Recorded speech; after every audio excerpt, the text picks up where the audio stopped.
بسم اللہ الرحمن الرحیم۔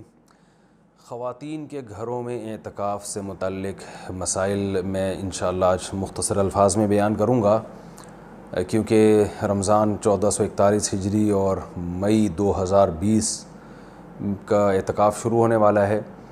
تو خیال ہوا کہ اس بارے میں کچھ اہم مسائل بیان کر دیے جائیں۔ سب سے پہلے تو یہ بڑا اختلافی مسئلہ چلتا ہے کہ خواتین کے لیے گھر میں اعتکاف کرنا جائز بھی ہے یا نہیں ہے، تو اس اختلاف کو بھی میں بہت ہی مختصر انداز میں بیان کروں گا۔ بہت سے فقہا کے نزدیک خواتین کے لیے گھر میں اعتکاف جائز نہیں ہے، اور ان کی دلیل قرآن کی یہ آیت ہے وَأَنْتُمْ عَاكِفُونَ فِي الْمَسَاجِدِ، کہ قرآن مسجدوں میں اعتکاف کا تذکرہ کرتا ہے، اور رسول اللہ صلی اللہ علیہ وسلم نے بھی ہمیشہ مسجد نبوی ہی میں اعتکاف کیا ہے، تو اور اس بارے میں ہمیں کوئی دلیل الگ سے نہیں ملتی کہ عورت جو ہے وہ گھر میں اعتکاف کرے گی اور مسجد میں اعتکاف اس کے لیے جائز نہیں ہے، ایسی کوئی دلیل نہیں ملتی۔ تو اس بیس پہ بہت سے فقہا اس طرف گئے ہیں کہ عورت کے لیے گھر میں اعتکاف کرنا جائز نہیں ہے، اور یہ بھی ایک مضبوط مذہب ہے، اس کو بالکل کالعدم قرار دینا ٹھیک نہیں ہے۔ لیکن حنفیہ اس طرف گئے ہیں، جو فقہاء حنفیہ ہیں وہ اس طرف گئے ہیں کہ عورت کے لیے مسجد میں اعتکاف اگر وہ کرے گی ہو تو جائے گا، لیکن مکروہ ہے، ناپسندیدہ ہے۔ اور جو علماء عورت کے مسجد میں اعتکاف کے قائل ہیں ان میں بھی بہت بڑی جماعت اس کو ناپسندیدہ بہرحال کہتی ہے، جیسے امام شافعی نے مکروہ لکھا ہے کہ عورت کے لیے مسجد میں اعتکاف کرنا مکروہ ہے۔ عرب کے بھی آج بہت سے علماء اس کے قائل ہیں کہ فتنے کی وجہ سے عورت کو مسجد میں اعتکاف سے روکا جائے گا۔ لیکن گھر میں اعتکاف جائز بھی ہے یا نہیں ہے، تو بہت سے فقہاء اس طرف گئے ہیں کہ عورت گھر میں اعتکاف نہیں کر سکتی، لیکن حنفیہ علماء حنفیہ امام ابو حنیفہ اور ان کے شاگرد اور آج تک فقہاء حنفیہ کی یہی رائے ہے کہ عورت گھر میں اعتکاف کر سکتی ہے۔ اور اس میں اختلاف فقہاء میں اس وجہ سے ہوا کہ دلائل میں اختلاف ہے۔ رسول اللہ صلی اللہ علیہ وسلم نے امہات المومنین کو حکم دیا تھا کہ مسجد میں جب انہوں نے نبی صلی اللہ علیہ وسلم کے ساتھ اعتکاف کے خیمے لگائے تو آپ نے ان خیموں کو اکھاڑنے کا حکم دیا۔ اس کے بعد حدیث میں آتا ہے کہ نبی صلی اللہ علیہ وسلم کے دنیا سے جانے کے بعد امہات المومنین ہر سال اعتکاف کیا کرتی تھیں۔ اب اس میں یہ تشریح نہیں ملتی کہ مسجد میں کرتی تھیں یا گھر میں کرتی تھیں، تو جو حضرات کہتے ہیں کہ مسجد میں اعتکاف کرے گی عورت، گھر میں اعتکاف جائز ہی نہیں ہے، وہ کہتے ہیں کہ مسجد میں کرتی تھیں، اور دلیل وہی دیتے ہیں کہ بھئی اعتکاف کا محل تو قرآن سے پتہ چلتا ہے مسجد ہے۔ اور جو علماء جیسے حنفی فقہا وہ اس طرف گئے ہیں کہ نہیں وہ گھر میں کرتی تھیں، ان کی دلیل یہ ہے کہ نبی صلی اللہ علیہ وسلم نے جب مسجد میں ان کے خیمے اکھاڑ دیے تو اس بات پھر یہ بعید ہے کہ وہ مسجد میں اعتکاف کرتی ہوں، کیونکہ مسجد میں بیٹھنے کو نبی نے ناپسند کیا تھا۔ تو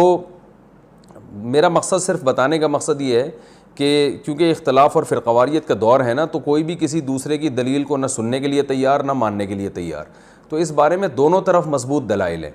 امام شافعی، امام احمد ابن حنبل اور امام مالک اس طرف گئے ہیں کہ عورت کے لیے گھر میں اعتکاف جائز نہیں ہے، اور مسجد میں اعتکاف کرنا ہے یا نہیں کرنا، تو اس پر تو سب کا اتفاق ہے کہ ہو جائے گا، لیکن مکروہ ہے، ناپسندیدہ ہے، زیادہ تر علماء کی یہی رائے ہے۔ اور گھر میں اعتکاف ہوگا یا نہیں ہوگا، تو تینوں ائمہ کی رائے ہے کہ گھر میں اعتکاف عورت کے لیے جائز نہیں ہے، لیکن امام حنیفہ کی رائے ہے کہ جائز ہے۔ تو اختلافی مسئلہ ہے فقہا میں، اور جب مجتہدین میں کسی مسئلے میں اختلاف ہو جائے اور نصوص سے ہمیں کسی ایک طرف یقینی دلائل نہ مل رہے ہوں، تو اس میں اعتدال کا راستہ ہی اختیار کرنا چاہیے۔ آپ کسی بھی رائے کو فالو کریں، مگر دوسرے کو یہ نہ کہیں کہ یہ قرآن و سنت سے بالکل 100% متصادم ہے، یہ نہیں کہا جا سکتا۔ عبداللہ بن عباس رضی اللہ تعالیٰ عنہ سے مروی ہے کہ آپ نے مسجد میں اعتکاف کو بدعت قرار دیا، تو اس میں بھی جو علماء کہتے ہیں کہ عبداللہ بن عباس سے مروی ہے کہ آپ نے گھر میں اعتکاف کو بدعت قرار دیا ہے، تو اس میں بھی یہ واضح نہیں ہے کہ عورت کے لیے بھی گھر میں اعتکاف کو بدعت قرار دیا، کیونکہ وجہ اس کی یہ تھی کہ بعض تابعین عورت کے لیے گھر میں اعتکاف کو جائز سمجھتے تھے۔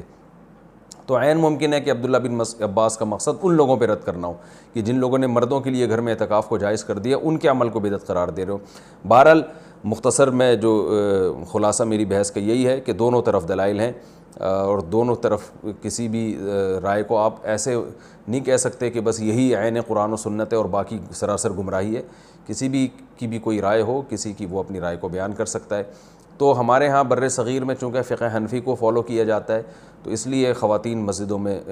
گھر میں بہت بڑی تعداد میں اعتکاف کرتی ہیں، تو اس لیے میں نے سوچا کہ میں گھر میں جو خواتین اعتکاف کریں گی ان کے مسائل میں بیان کر دوں، کیونکہ بہت زیادہ اس بارے میں سوالات پوچھے جاتے ہیں۔ جو خواتین گھر میں اعتکاف کریں گی وہ گھر میں ایک مخصوص کمرے کو جس میں عام طور پہ وہ نماز پڑھتی ہیں وہ خاص کر دیں، کیونکہ بہت سی خواتین یہ پوچھتی ہیں کہ ہم پورا گھر ہی اگر فرض کر لیں اعتکاف میں تو میں ان سے کہتا ہوں پھر پورا محلہ ہی فرض کر لیں،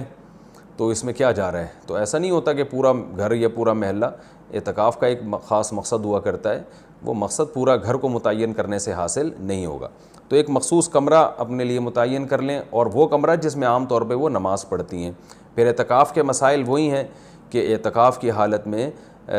بلا ضرورت شدیدہ اس جگہ سے باہر نہیں جا سکتی، جو انسان کے ضروری حاجات ہیں ان کے لیے جا سکتی ہیں، قضاء حاجت کے لیے گھر اس کمرے سے باہر نکل سکتی ہیں، کھانا لینے کے لیے، جیسے کھانا پہنچانے والا کوئی نہیں ہے تو کھانا لینے کے لیے بھی جا سکتی ہیں، اگر کھانا پکانے والا کوئی نہ ہو یا ہو مگر وہ پکانے کے لیے تیار نہ ہو تو کھانا پکانے کے لیے کچن میں بھی جا سکتی ہیں، پکائیں اور واپس اپنے کمرے میں لا کے کھائیں۔ اس کمرے میں جو شادی شدہ خواتین ہیں وہ شوہر بھی آ سکتا ہے اس کمرے میں، لیکن وہ خود باہر نہیں جا سکتی، لیکن میاں بیوی کے جو ازدواجی تعلقات ہوتے ہیں وہ اعتکاف کے دوران بالکل ناجائز ہیں، ان سے اعتکاف ٹوٹ جائے گا۔ تو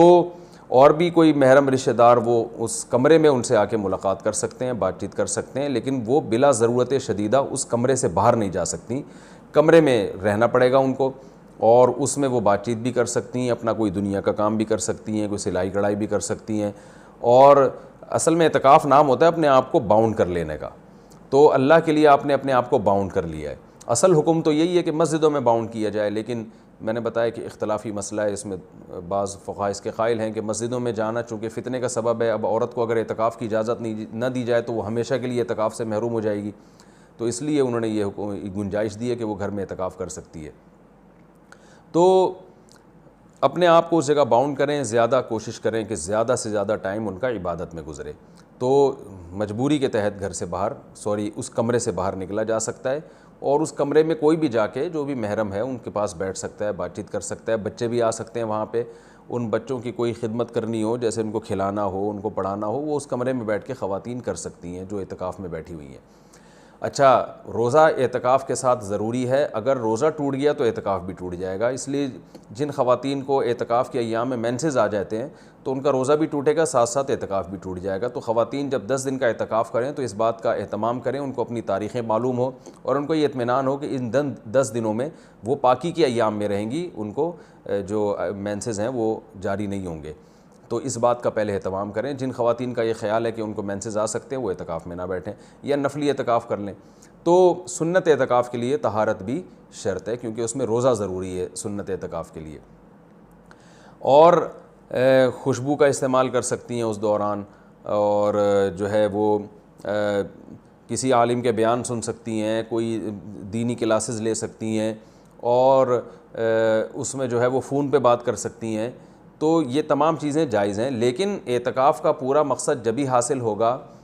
جب عبادت زیادہ سے زیادہ کی جائے، لہذا خواتین جو بھی گھر میں اعتکاف کریں گی ان کو اس اپنا پوری ترتیب اور شیڈول بنانا چاہیے، صبح و شام کی تسبیحات، تلاوت، اور زیادہ سے زیادہ عبادت اور لیلۃ القدر کا حصول اور گناہوں سے توبہ۔ رمضان کا جو مقصد ہے، اعتکاف کا جو بنیادی مقصد ہے وہ کیا ہے کہ آپ کی حالت چینج ہو جائے، آپ کو گناہوں سے توبہ کی توفیق مل جائے، تو یہ سب کام کا اہتمام کرنا چاہیے۔ اور مرد جو مسجد میں اعتکاف میں بیٹھیں گے ان کے بھی وہی مسائل ہیں جو خواتین کے ہیں کہ مسجد سے باہر نہیں وہ جا سکتے، مسجد کے اندر رہ کے جو بھی جائز کام ہے وہ کر سکتے ہیں، اس میں اگر کوئی اپنی پڑھائی کرنا چاہیں تو پڑھائی بھی کر سکتے ہیں، اس میں اصل تو یہ کہ عبادت کریں جس کے لیے آپ بیٹھیں یہاں پہ، لیکن جائز کام جتنے بھی ہیں جو مسجد کے آداب کے خلاف نہ ہوں وہ بھی اعتکاف میں کیے جا سکتے ہیں، اس میں کوئی حرج نہیں ہے۔ اللہ تعالیٰ سے دعا ہے کہ اللہ تعالیٰ ہم سب کو سمجھنے کی، عمل کرنے کی توفیق عطا فرمائے۔